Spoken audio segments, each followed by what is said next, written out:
Hi, I'm Lisa Garr, and welcome to The Aware Show. In the United States, more than 6.5 million cats and dogs enter shelters every year, and 1.5 million are euthanized. Have you ever donated to a charity? Did you know that $410 billion a year are given to charities, and only 3% are animal and environmental related causes? And these statistics are the very ones that led Carol Novello from Harvard Business School and a decade with Intuit to creating Mutual Rescue. Mutual Rescue presents compelling evidence that when people adopt animals, their own lives are often dramatically transformed in positive ways, thus increasing the greater compassion for all beings. Welcome. Thank you for being here. Thank you, Lisa. It's a delight to be here. What a story. Harvard Business School and Intuit for a decade to animal shelters. Tell us that story. Yeah, well, it wasn't planned. It was very much serendipity. I took a little bit of time off after a great run in high tech, and I just started doing things that were interesting to me and that I felt passionate about. And I ended up joining the board of Humane Society Silicon Valley. And one thing led to another, and next thing you know, they asked me if I wanted to be president of that organization. And I had never planned on running a nonprofit, having gone to Harvard Business School and being a senior executive in high tech. That hadn't been on my radar. Yes. But I said, wow, this is an amazing organization. It's doing amazing work. I'm so passionate about animals and how they've transformed my life. And so I stepped into the role of president back in September of 2010. And from there went on to found this new initiative called Mutual Rescue, which is about changing the conversation from people or animals to people and animals. Ah, that's why. So I'm sure you've had a few animals save your life in certain ways. That's basically what they do. They do. I've had so many animals over the course of my lifetime that have meant so much to me. I think one of the first experiences was when I was 5 years old. My family and I went out to get our Christmas tree, and there was a cat that had been dumped at the Christmas tree farm. And I begged my mother, could we please take this cat home? And she said yes. And it was so thrilling. But more than that, it became a connection for me with my mother, which was really lovely and helped me connect with her in a new and different way and see her in a different light. Because there weren't a lot of yeses before that? There weren't a lot of yeses before that. And so that was why it was so thrilling and why it stayed with me. And as I got older, I also we had another cat come into our life, and I saw my father become transformed. Up until that point, he really, I wouldn't say he hated cats, but at best he tolerated them. And he used to look at me and say, "Don't kiss the cat." And then we got this cat, Chester, who decided that my dad was his guy. And next thing you know, I walk by the den one night, and look who's kissing the cat. It does transform people. It does transform people. Well, it just shows you how much they can help us open our hearts. And I think that's what I remember so vividly about that experience being younger. So it really made a difference in your life. Absolutely. And have you ever owned dogs? Or not of owned, course. I should say. Have you Yes. ever co-partnered with dogs? Oh, absolutely. Love dogs as well. Unfortunately, my beautiful German Shepherd Tess just passed away this past March. So my heart is still kind of healing from losing her. She was an amazing, amazing dog. We're going to talk about that and how the animals not only connect us, but we get to experience grief, and it's part of it. I know. So that word I just said, owner, that doesn't exist in your world, huh? We like to say owner. guardian. We like to say guardian or like pet it. parent. That's another alternative. That's good. Yeah. That's good. So Mutual Rescue is basically the storytelling division of the Silicon Valley Animal Shelter, right? Well, what we wanted to do was we wanted to create a national initiative that would really help people see that when you're adopting a rescue animal, you're doing more than just rescuing an animal. You're also bringing a tremendous amount of love and joy and laughter into your own life. How did you connect that? Well, it was interesting because when I transitioned from high tech into animal welfare, people would sometimes ask me, why are you helping animals when you could be helping people? Right. And I thought that was so curious because I knew what they had done for me. And I realized that we really needed to make this much more visceral, much more real for people. And that's what prompted the idea to do something different. So I started going out in the community, just giving a presentation locally called Why Helping Animals Helps People. And then one of our board members introduced me to this wonderful creative producer. His name is David Whitman, and he produces the Tech Awards in Silicon Valley. And he always wanted to do something with animals. So I was introduced to him, we sat down, and I told him about this presentation, Why Helping Animals Helps People. And I said, can you help me breathe some magic into this? And he said, yeah, and he coined the phrase mutual rescue and said, I think we should do short films that really bring this to life, that really tell the story. And so that was the impetus for us to get out of the gate and start doing these short films that have, really resonated with people across the globe. How did you find the stories? So Eric and Petey, which was our first film, was actually someone, Eric O'Gray. He adopted Petey from our shelter, Humane Society of Silicon Valley. It's your shelter? Oh. And he emailed us his transformation. And I was so just blown away by the story, I actually included his story in my Why Helping Animals Helps People presentation. And because that story was so powerful, we decided, let's make that the first film that we do. And we'll make a film, and then we'll ask people, submit your story. Oh. And so that's how we started. And so because of the success of Eric and Petey, we had hundreds and hundreds of people that then submitted their stories for consideration to make future films. How many people have seen that movie now? So Eric and Petey has been seen over 100 million times across the globe on various social media platforms. That's incredible. Which is crazy, yeah. Yes, but it really is a perfect example of how media transforms. Yeah. And when you see something, you can't help but cry. And it changes you. It does change you. Yeah. We're going to get a chance to see that in just a second. But I wanted to ask you about the statistic that I talked about earlier about the $410 billion that are donated every year to all charities. Yeah. But only 3% go to animal and environmental? Yeah, which is kind of mind-blowing. It is. And because there's millions of organizations. Yes. And I think we have a tendency to think of it as kind of a second-class cause. So people will sometimes say to me, oh, I feel guilty giving to animals when there's so many people in need. And I think one of the things that we really want to help people understand through the Mutual Rescue Initiative is that when you're giving to animals, you are giving to people. It isn't an either-or equation. So it doesn't omit people, it includes people. It includes people in really profound ways. I mean, when you see the Mutual Rescue films, if that doesn't make you feel good about giving to animals, knowing the impact that you're going to have on the humans that adopt them. So how do you fund the films? So we have been very fortunate that we've had some very generous donors that have stepped in and have been very just moved by these stories and understood how powerful they can be. So various charities, various foundations, various private donors have made those films possible. And then of the money that's donated, do you also give a large portion of that to supporting the shelters?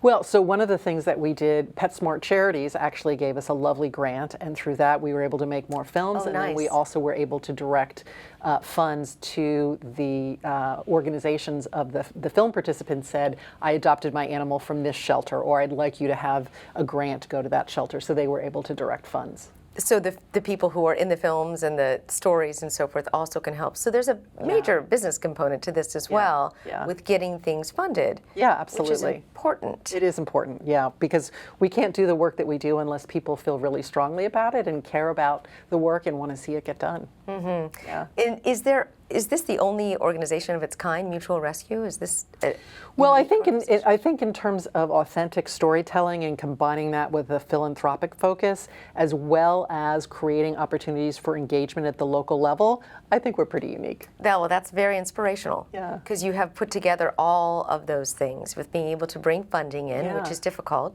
through a narrative, and true stories of actually healing people. Yeah. All right, we're going to take a look here at this really great short called Eric and Petey. Take a look.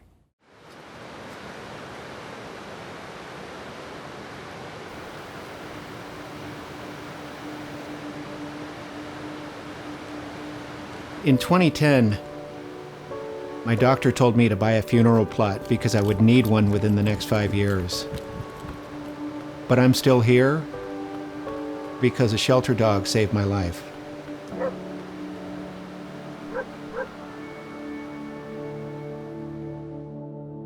When people see a photo of who I was 5 years ago, they can't and often don't believe that it's me.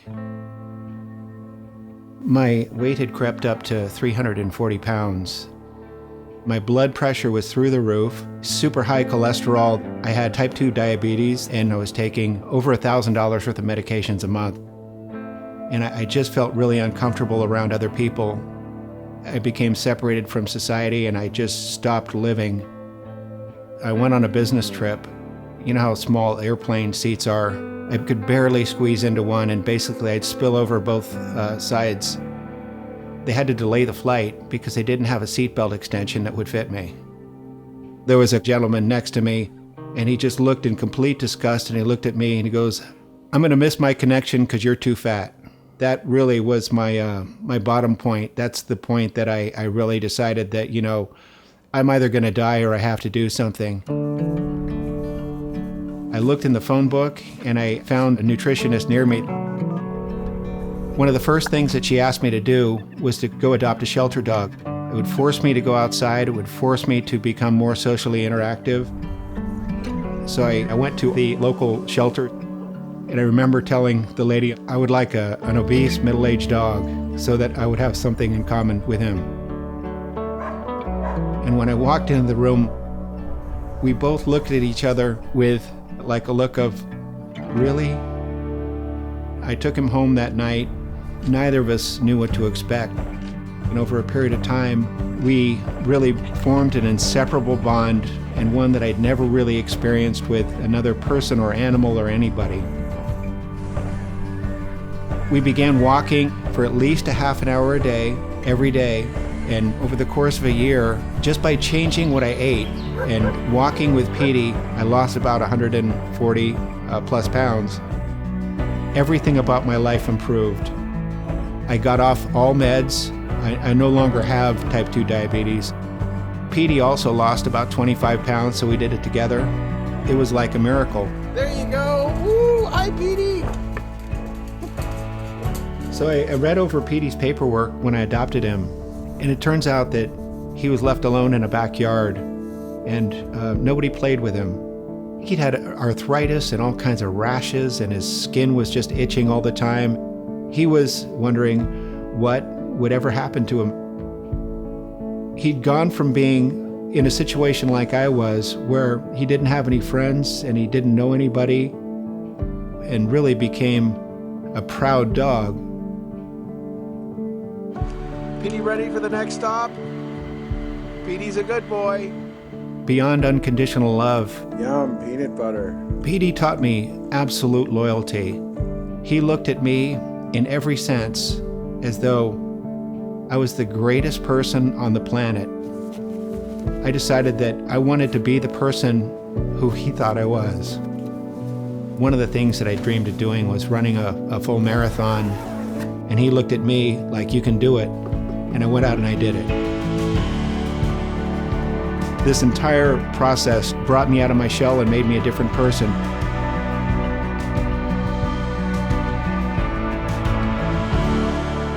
I knew that he was getting old and his time was coming. They discovered a really large cancerous growth on his spleen, and there was really nothing that they could do. I knew that he was going to die. I just laid with him on the floor. He just looked at me, and I could tell that the life had just passed out of him. And that was the end. And I just sat there and I held him. I loved him so much.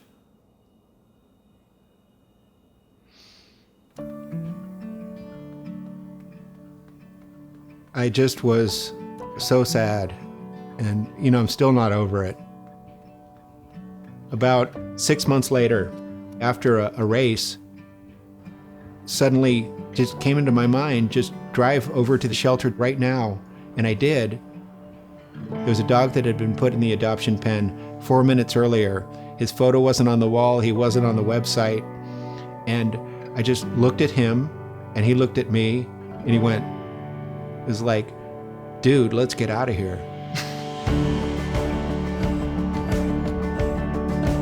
Jake is a completely different dog. Jake loves to play, and we started training, and he now runs 10-mile distances with me, and we're going to do our first half marathon together. He's the best running buddy I could possibly have.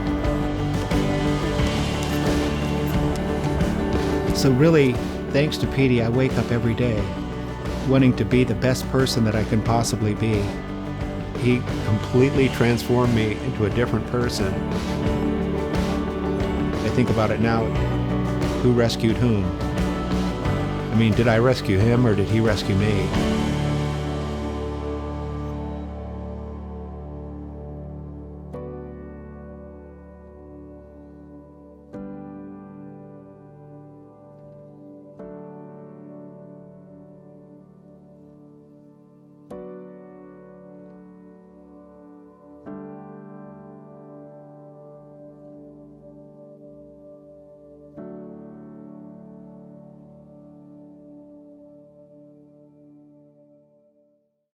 That is a hard film to watch without crying. It's a hard one to watch without crying. And I love the story of, I was reading in the comments of one of the doctors. She was a cardiologist, and she said that she used that story for her patients. Yeah. To teach them. Yeah. Well, it's amazing. There was a recent survey that was done, and 60% of doctors actually will prescribe pets as a means to help you with your health. And 97% of doctors who participated in that survey said that they believe there are benefits to having a pet in your life. Well, there absolutely are, but we've seen that in our own lives. We just haven't seen it through, well, I mean, maybe movies, but in all the movies, the dog dies. And even in that movie, the dog dies. But it shows how beautiful that relationship with Jake was afterwards. What about animals, and how do they teach us about grief? Well, I think one of the things that I know from my own experience, I refer to him as my soulmate cat. His name was Wilbur. And when he died, I was absolutely devastated. I mean, it really gutted me. But it also forced me to kind of look inside at a lot of grief that I had been harboring inside from prior losses that I hadn't really addressed. And so I actually think that animals provide us an opportunity to kind of complete the attachment and the grieving cycle. And that part of being able to love is being able to grieve to then be able to love again. And that's actually, I think, a gift that they give us, which at the time may not feel that way, but what an incredible opportunity to know that you can love again, that your heart can actually get bigger. Fully, yes. Yes, the animals do give us that opportunity to unconditionally love. Yeah. It's just beautiful, unconditional loving. So when you have these animals come into the shelters that are not unconditionally loved, it must just break your heart. Is there anything that we could do about that? Well, I think getting involved in the cause and recognizing how important it is for the well-being of a community. Because when you bring in animals that aren't cared for, there's usually also some, area of the human population that isn't being cared for either. So it's really about understanding how those things work together. So we're starting to look at the interaction or the intersection between, for example, homeless people and pets, and learning that a lot of times they really want to keep their pets. Yes. And it's devastating for them to have to be able to give them up. So we're looking at programs where we can actually help keep them together so they don't have to surrender their pets. Yes, they get to have companionship Exactly, and partnership and purpose. And most times feed the dog before themselves. Yeah, yeah, exactly. And it's beautiful.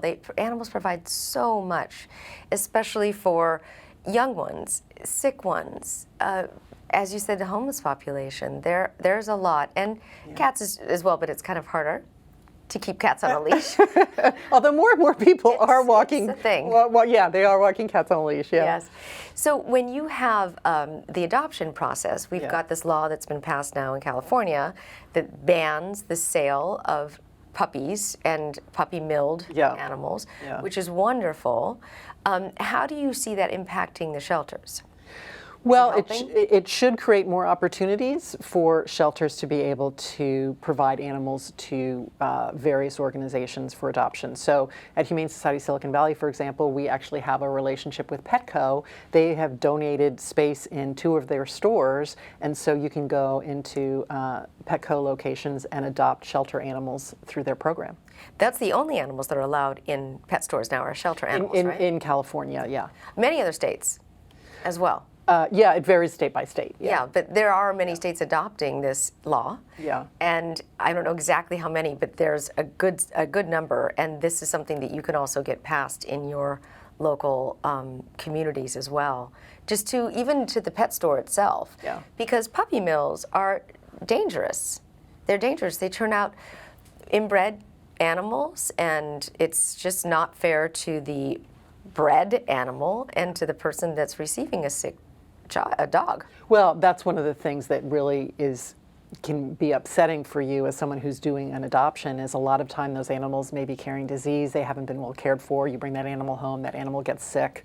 It's not a good situation. It's heartbreaking. Yeah, it is. Heartbreaking. Are there challenges with mutual rescue as well?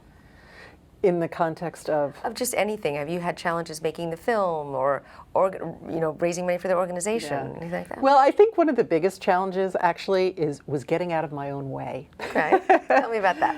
Well, I think when I first sat down, I mentioned David Whitman earlier, and when I first sat down with him and started talking, I thought, wow, here's this guy, he's so super creative, and I thought, I have no idea how we're going to work together. I have no idea how I'm going to afford to be able to work with him. Mm-hmm. And historically, based on having been trained as an MBA, having worked in the high-tech world, it's about having a strategy, having a plan, and executing on it.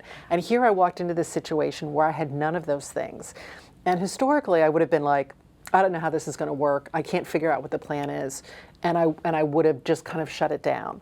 But instead, I actually decided to open up to possibility and say, and what I said to David was, I said, I have no idea how we're going to work together, what we're going to work on, or how we're going to fund it. But if you will live with me in this space where we just see what might emerge, like, I'm game for that if you are.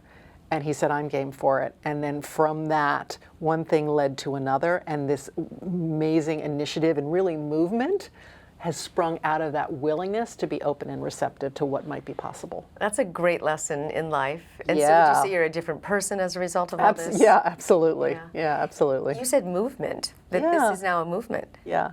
I view it as a movement because I think that shift from people or animals to people and animals is incredibly important, because it actually can affect policy.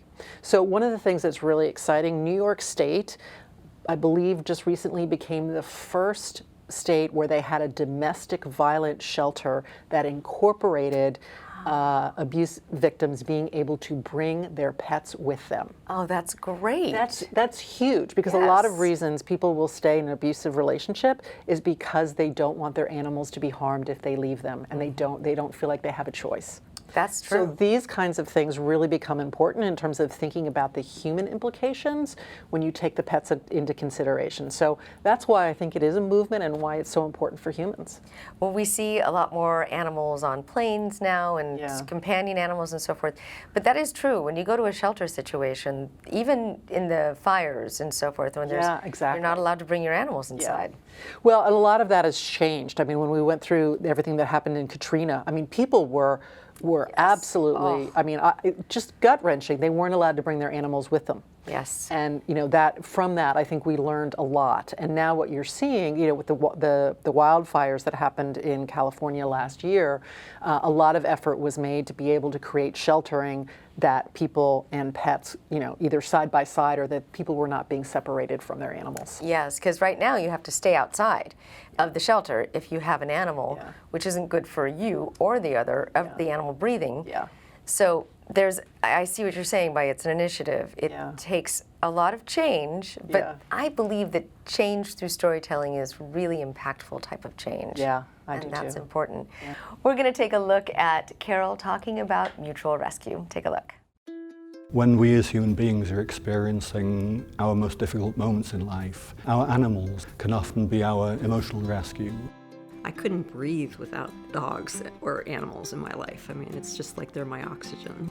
I can't imagine life without them. I absolutely believe that we rescue each other. Mutual rescue came about because people were asking me, why are you helping animals when you could be helping people? So I started sharing stories that demonstrated how, in fact, animals were really impacting and transforming people's lives. One story in particular was Eric O'Gray. He rescued a dog and lost over 140 pounds. I was completely amazed and deeply touched by his story. And then I was introduced to David Whitman, who's an executive producer, and he coined the phrase mutual rescue and said, let's make short films that really bring these stories to life, that help people understand at a really visceral level what it means to rescue an animal and be rescued right back. I'm still here because a shelter dog saved my life. There you go. Woo! Hi, Petey. When we released Eric and Petey, we were amazed at the response that we got from the entire world. Since its release in February of 2016, it's been seen over 100 million times across the globe. We've since gone on to release 4 more films, and those films collectively have been viewed over 35 million times. When I got Jack, I felt like I was helping him with his disabilities. He was actually helping me with mine. We held an event here at the shelter to celebrate the release of the Mutual Rescue films. It was a very profound and effective event. The message was, this is about animals and human beings. It's about people and their pets. Good animal welfare is good for pets, it's good for people, and it's good for the community. When people watch our films, it reminds them just how powerful having an animal in your life can be. I truly don't know if I would be sitting here today if I had not adopted Andy. From the creation of the films, we then realized we had a real opportunity to bring shelters together across the country, helping the community to engage more fully with them at the local level. We have a Doggie Day Out program. Ours is called Adventure Tales. Doggie Day Out is a program aimed at enrichment for stressed animals. It promotes the adoption of larger, harder to place animals by getting them out of the shelter where they don't always show very well. The reason why Mutual Rescue chose us is because our program is very low barrier. When people go out with an animal, they have a bonding experience, and that person becomes an advocate to help get that animal adopted. This program has caused a 20% increase in adoptions. We're encouraging shelters all across the country to implement Doggie Day Out programs. And that's what makes Mutual Rescue special, presenting a national voice and then having programs at the local level where people can engage and really get to know in their community the work that's going on. I'm so excited to hear that you guys want to host a film festival in Denver. That's fantastic. We want to create national awareness and marketing programs that help inspire action at the local level. That can come through attending a film festival, it can come from doing a Doggie Day Out, it can come from purchasing a product that is part of a corporate sponsorship.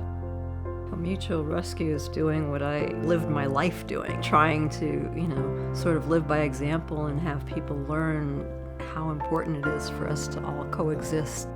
What's been exciting about Mutual Rescue is how it has attracted amazing, talented people from across the world to contribute to our work. I covered Katrina. I took a leave of absence from the Post and spent almost a year with the animal rescue people. And Trixie was the very last dog at the very last temporary shelter. She was born with twisted legs, and no one saw her spirit, her amazing, amazing spirit behind, her physical problems. So I took her home, and it was probably the best thing I've ever done in my life. You have an award-winning photojournalist like Carol Novello who wants to contribute because she knows how an animal has changed her life. They rescue us just as much as we offer them a home and shelter and food, and they rescue our hearts and our souls a lot of times. The unique and very important message that Mutual Rescue gives is all about the human-animal bond. My hope is that Mutual Rescue will succeed in conveying that message to communities across the nation. I would love a world where, the shelters are all empty and everyone has adopted and given a home to some being that's gonna give them back way more than they could possibly ever give. Mutual Rescue speaks to my heart. I think it's a really good branding choice because everyone who hears it is like, that's it. Yeah, I get it. Our vision is that Mutual Rescue will become a worldwide brand and that it will inspire people all across the globe to adopt, donate, and volunteer, ultimately creating happier, healthier lives for more people and animals.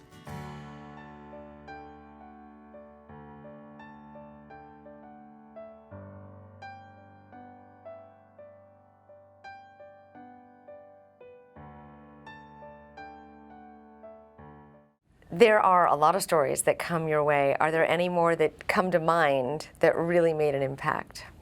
Gosh, I mean, we've had so many that cover so many different topics. I think what I love about the stories is it covers different aspects of human challenges.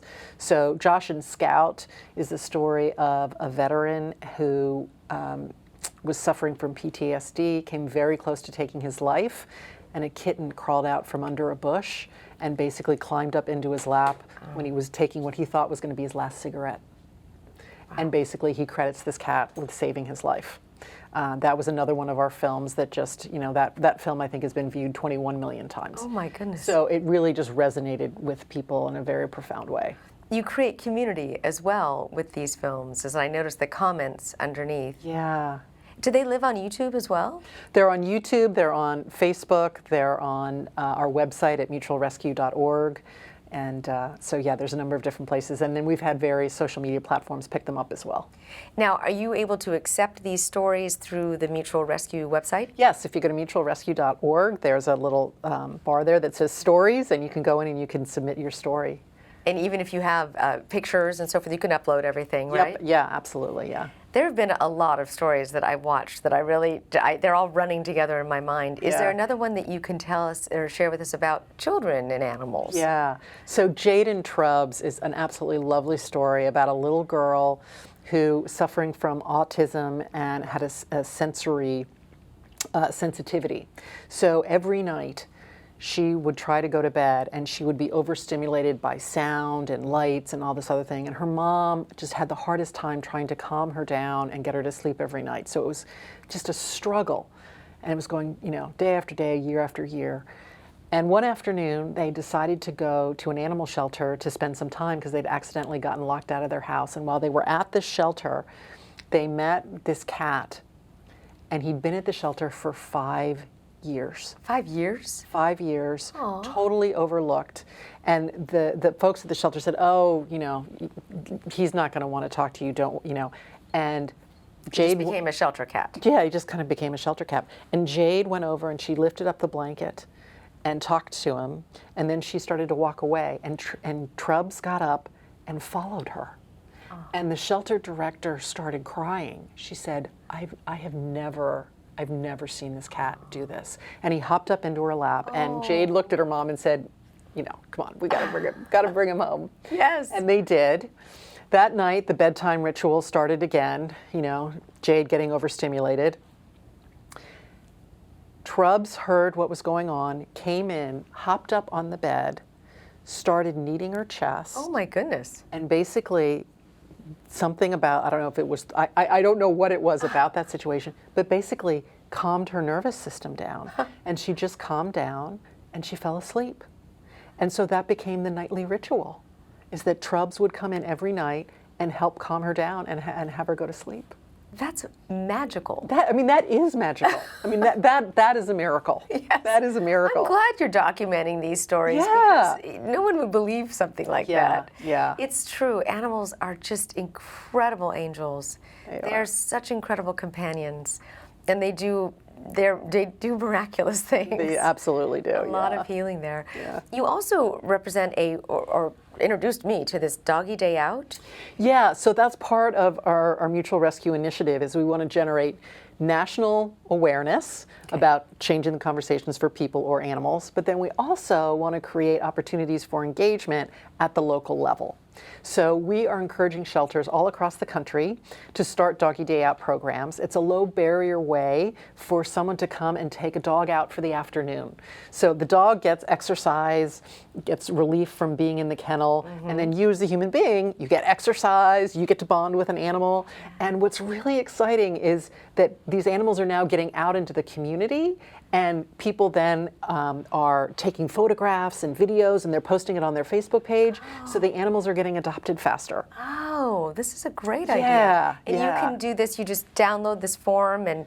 Well, so if you go to mutualrescue.org. You can go to our website, and it lists all the shelters in the country that are doing Doggie Day Out programs. So if you want to go do a Doggie Day Out, that's where you would find it. And if you're a shelter that wants to start a Doggie Day Out program, you can go to the same website, mutualrescue.org, and the Doggie Day Out tab, and you can download the toolkit, and that will make it easy to get a program up and running in your community. You can start a program, a Doggie Day Out, in your local shelter, right?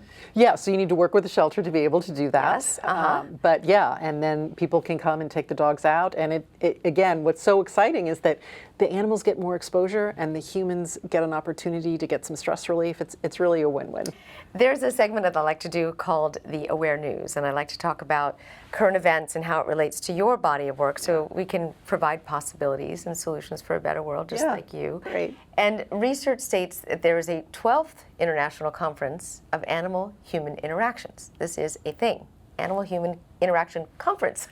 And they announced in their latest findings that friendly human-dog interaction increases oxytocin in both the human and in the animal, which is amazing. Oxytocin creates a sense of calm, connection, socialization.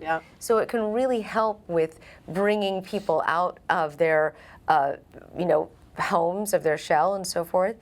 In a way, though, you mentioned about healing grief and how animals, are there programs that the animals can actually help with healing grief or increasing socialization? Are there programs at your shelter like that? Well, I think adoption is really a fundamental way to help someone, I think, with grief. One of our films, Kylie and Liza, is the story about a family, and they lost their little girl to cancer. And one of the things that really helped them through, I mean, I can't imagine the depth of that grief, but Robin, Kylie's mother, really credits Liza with helping her through her grief. And one of the things that I think animals do for us, they never say the wrong thing. Right. They don't ask you, why are you still grieving after it's been 6 months, 6 years, however long it is. There's an acceptance to let you be wherever you are and to let you feel your grief and process it. And that is a huge gift that they give us. Do you think animals also grieve? Oh, I believe that for sure. Yeah. I do too. When my father passed away, Chester, who was the cat that I mentioned earlier, that really changed my father in terms of learning to love cats. When my father passed away, Chester walked into his closet and would sit in his closet and just wail. Oh. It was absolutely heartbreaking. So I absolutely believe that animals grieve. Oh my goodness. Yeah. My goodness, yes. Then my father passed, and my mom's dog sleeps in his spot now. Oh. Yeah, just to kind of, she talks to him just like she talked to my dad. Yeah. So, yes, and that's, as you said, sometimes we transfer the grief of a lost loved one, human, onto the grief of when the animal passes to waylay or to sustain that level of grieving. Yeah. And do you ever recommend getting another animal? I have found that personally for myself to be helpful. And I think what it helps you realize is that you can love again, and that animal that you loved that passed, they always stay in your heart. Like you think somehow, I'll be replacing that animal, but you don't. What you find is you still love them. There's a place in your heart that's theirs and theirs alone, and then your heart grows bigger to accept another animal into your heart to love, and that's really amazing. And a whole different relationship. Whole different relationship, yeah. When you really look at 6.5 million animals a year are entering shelters in the United States. 6.5 million. That's a lot of animals. That's a lot of animals. And when we have these devastations, these natural disasters, a lot of animals go into shelters. Lucky ones. Yeah, they're getting displaced. And so what is happening now when disasters strike is shelters have learned from what happened with Katrina. Essentially there was no organized process to deal with all these animals that were being displaced. And so now what we've learned in the industry is that essentially the shelters that are closest to the disaster will take the animals that are already in their shelters who are already homeless and transport them to other regions where they have room so that the displaced animals can stay closer to the disaster area, not in it, but closer, so there's an opportunity for them to be reunited with their families. Wow, that's great. Yeah. That is really great. So there's systems now that are being put into place because of natural disasters. Yeah, we're learning how to do it much better so that we can keep pets and people together. But knowing also that there's 6.5 million animals that go into shelters every year, how do you decide which ones get euthanized? How does that work? How does that process work? So I actually believe that all those animals can be saved. Yeah, one would think. And it's really about having progressive sheltering practices, and each community needs to ask themselves, what are the practices that are going on in our local community, and are we doing everything possible to save the animals that can be saved? So there's going to be a certain percentage, where quality of life and, their medical care is such that it is humane to euthanize them, but most of those animals, have an opportunity to go on and live a healthy life. And so it really is each community asking themselves, what are the resources we have available? How do we get more resources if we need them? And how do we put progressive sheltering practices in place so these animals don't need to be euthanized unnecessarily? That's fantastic, so that we can really get the animals to, also, if you have lost an animal, and you are reluctant into getting another animal, think about that. You have 6.5 million animals out there, and you want to avoid them being in that situation of being euthanized. And it doesn't matter if they're slightly, if they've got defects or if they have temperament issues. Do you support that as well? I think what's also so interesting about it is a lot of times animals will display certain characteristics in a shelter, but when you get them into a home environment, they actually end up being quite different. So think about it. If you were a human being and you were uprooted from everything that you know and love that's familiar, and you're thrown into this strange place with strange sounds and strange people, I don't know about you, but I wouldn't be on my A game. Yeah. They're the same way. And so a lot of times there'll be behaviors you might see in a shelter which may or may not show up in the home. So what's funny, the story about my dog Tess, I actually picked her because she wasn't barking in the shelter. She was actually very quiet in the shelter. And then when I got her home, the first month, no barking. And then she finally figured out she was staying, and she decided, my job is to protect you. So then she started barking whenever anyone would enter my space. So the behavior that you see in the shelter may or may not be the behavior you're going to see when you get the animal into your home. So. Do you have the situation where somebody wants to bring an animal back? Do you provide any type of training resources? Yeah, we do have training resources. A lot of shelters do that. And sometimes it just doesn't work out. And I think, the divorce rate in this country is 50%. So, we need to be I think we can be very judgmental sometimes, I think, with people in terms of, oh my gosh, you're bringing an animal back. But we would much rather have that animal come back into the shelter and have an opportunity to rehome that animal for a family where it is a good fit. Yes, absolutely. Yeah. There are so many films that I want to show here. Let's take another look here at a film from Mutual Rescue. Take a look.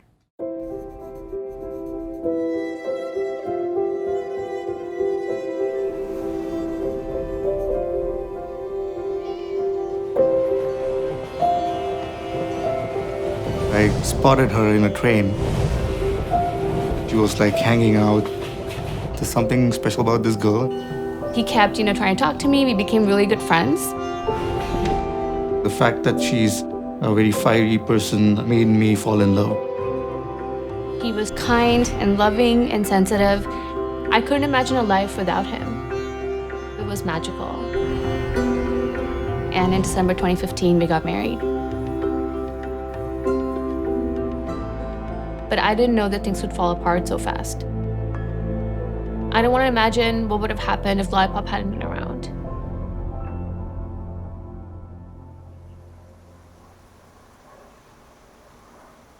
I realized in the first year how bad things were.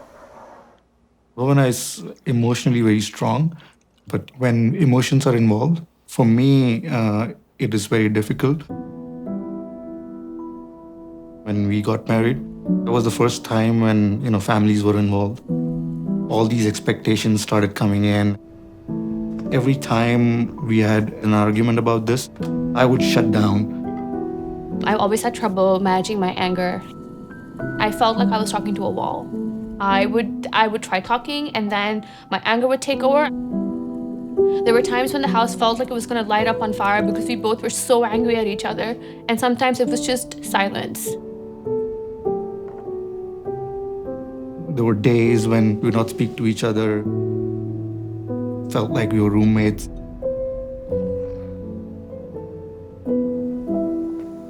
I realized that I needed to do something else. I always loved cats. So I found a volunteering program at the local animal shelter, and I became a cat volunteer there. I started volunteering after work, and the animals were so happy to see me. All they had to give was love, and that's all I needed. I was volunteering one night, and I saw a 6-month-old black kitten. I could feel some nervousness about her, but I just sat there and waited for her.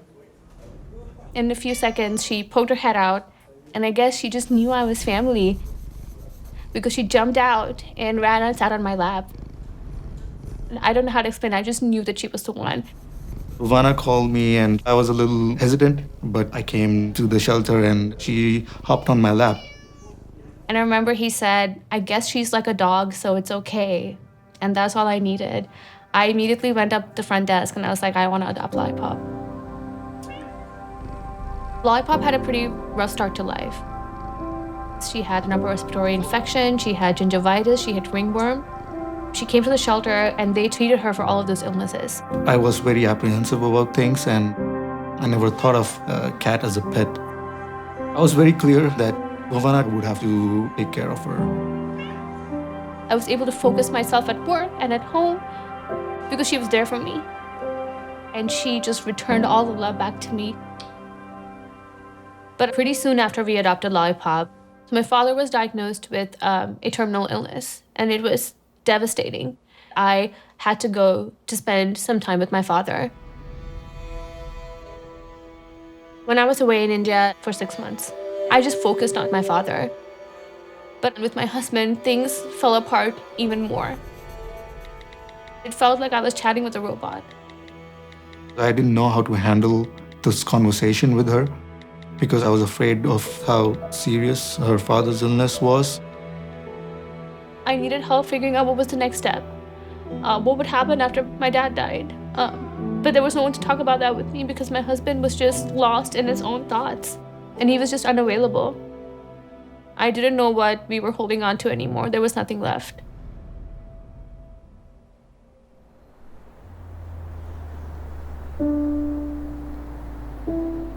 When I came back to the US, I was so angry then. And I was also filled with grief. I had pretty much decided that we were going to go through a divorce. But I wanted to go back for Lollipop. When I came back, I expected Lollipop to immediately be my best friend.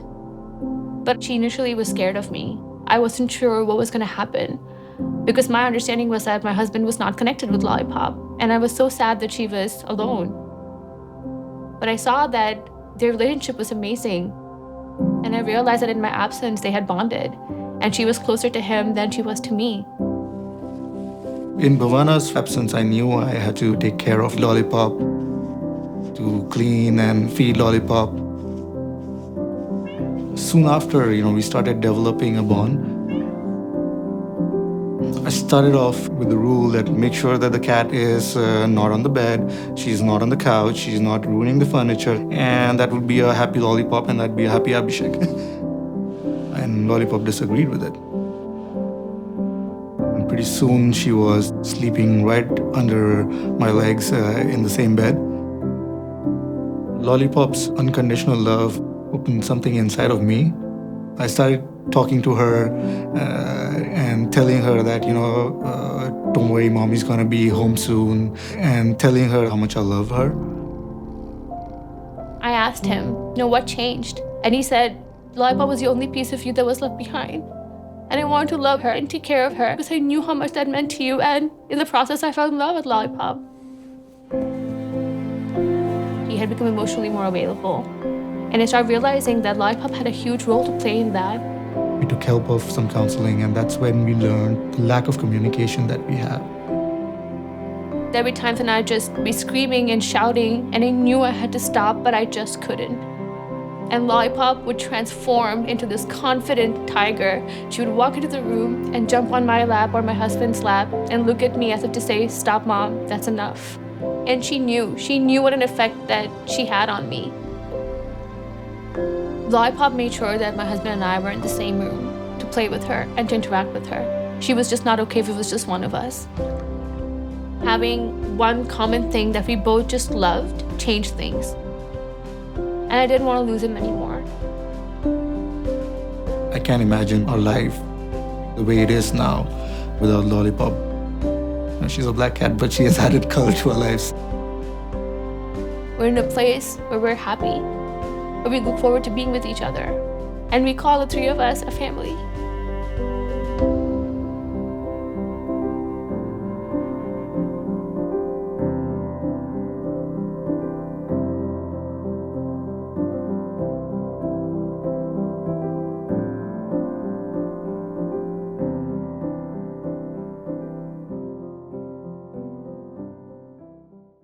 Okay, so we had to see something about cats because I have cats.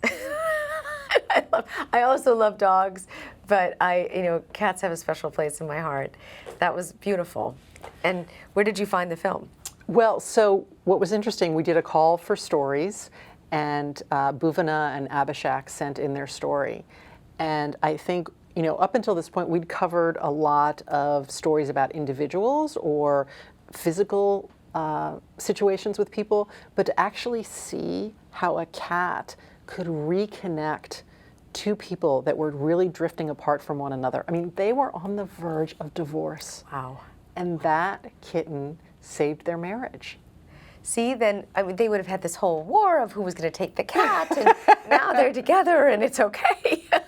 It's really incredible, story after story. Yeah. I love how that you've changed the narrative on this. Thank you. Well, that was the goal, is we really want to elevate the cause, and we want people to know that if you care about animals, you're also caring about people, and it's okay to give money and give time to local animal welfare organizations and help the work in your community.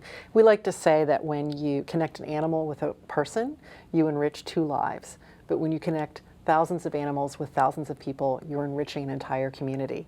And when you connect millions of animals with millions of people, you're really transforming the fabric of the country. Of humanity. Yeah. Yes, that's true. Animals have always been a part of our lives. They have. Always. Yeah. And then this also can change the conversation around abuse of animals as well, which is just near and dear to my heart. I think there's no reason ever to abuse something that is so small and helpless, ever. And it is now a felony to do, animal abuse is now a felony. Wow. But one of the things that's so fascinating about it, and again, this is another connection with humans, is studies that have been done that show that violent crimes start with animal abuse. So it's almost like... Linked? Yeah, so it's almost like people are building confidence in their ability to do violence, and they start on animals, and then they build and they make their way up to humans. So that's why these things are interconnected. That's why we really need to care about animals, because they're not separate. They're connected. No, they're a huge part of our life and our world. Yeah. Now, if we can just get this over into the food industry and the fair treatment of animals in the food industry, that would help a lot more too. But one step at a time. One step at a time. But you're doing great things, Carol. Thank you so much, Lisa. Yeah, thank you, and for allowing us to be able to understand this relationship between humans and animals in not a way that we're owners, or that they're toys, or that they're meant to be. I also know that there's a statistic that the amount of cars that have animals that are left in them in the heat is actually decreasing. So awareness does a lot. It does. It's key. Yeah. And so there are not as many people leaving their animals in hot cars. And there is a lot of awareness around this. There's been a lot of campaigns around this and around children. I mean, it's just negligence. Yeah. But people have to understand to raise the conversation around animals, and we're not just owners, we're co-companions. Yeah. Now, how many animals do you have now? Right now I have 2 cats, but I have a spot in my life for a dog, so that will be happening sometime in in the future for and sure. it doesn't matter if you have an apartment or if it doesn't have to be a house with a yard. There are a lot of communities with dog parks and Absolutely, yeah. Yeah, I think the biggest thing is that you know that you're ready for, whether it's a dog or a cat, you're ready for that commitment. Because you've pointed out, it is a commitment.